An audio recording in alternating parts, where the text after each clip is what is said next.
Hi everyone, and welcome to the Home Ed Portal's YouTube channel, where we break down key information that you can use in your exams into small and manageable revision videos.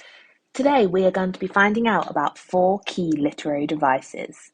This video will explain what these literary devices are and will analyse how they've been used by Chimamanda Ngozi Adichie in her speech, The Danger of a Single Story.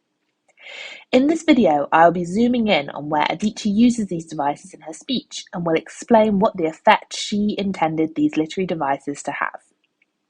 The Danger of a Single Story is a core text within the IGCSE English Language Edexcel A specification, but you can also use these literary devices in GCSE English Language.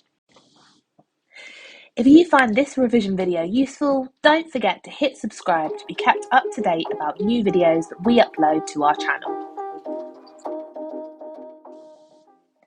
The first literary device we're going to be looking at today is repetition. Repetition is a simple device that can often have a powerful effect, especially in poetry or speeches.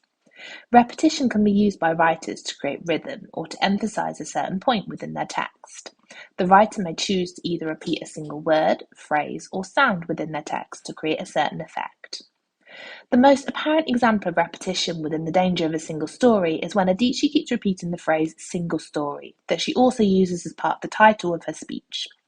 In total, Adichie repeats the phrase 7 times, and often she repeats the phrase single story when referring to a time in her life when she herself held a misconception about a person, group of people, or object. Finally, at the end of the text, Adichie states, "There is never a single story about any place," which is another repetition of this phrase. Ending her speech with this repeated phrase has the effect of reinforcing her main message, which is that making generalizations or assumptions about groups of people is problematic. The second literary device we're going to look at is ethos. This relates to how a writer portrays themselves and can help convey a sense of credibility or trustworthiness.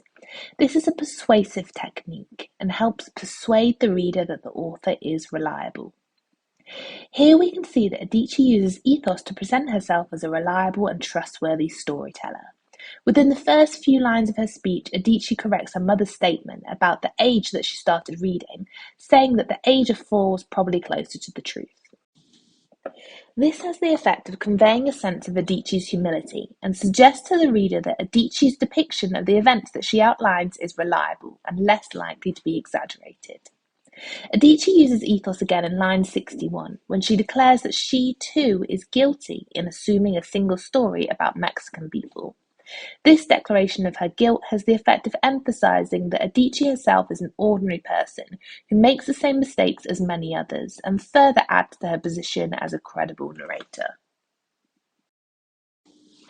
The third literary device that we're going to analyse is pathos. This is a device used to appeal to the reader's emotions and evokes a sense of sadness or pity. We see Adichie using pathos when she described her family's new houseboy, Fide, as very poor, and states that as a child she felt enormous pity for his family. Interestingly, Adichie then immediately uses juxtaposition to emphasise that this pity that she felt for Fide's family was probably misplaced, and that her concept of their poverty was part of the single story that she had created about them. Juxtaposition. This is when the author deliberately places 2 contrasting ideas side by side in order to highlight their differences. We can see this when Adichie juxtaposes her concept of Fide's family's poverty and the connotation she associated with the idea of poverty with the surprise that she felt when she discovered that a member of Fide's family had the ability to make something. This juxtaposition has the effect of highlighting the dangers of making generalizations or assumptions about a person based on their single story. Here, Adichie acknowledges that at some level she associated Fide's family's poverty with lack of skill or talent, which is why she was so surprised when she saw the pattern basket that his brother had made. I hope that you found this analysis of the literary devices used by Chimamanda Ngozi Adichie in The Danger of a Single Story useful. If you want to be the first to know when we post more revision videos, don't forget to hit the subscribe button. See you soon!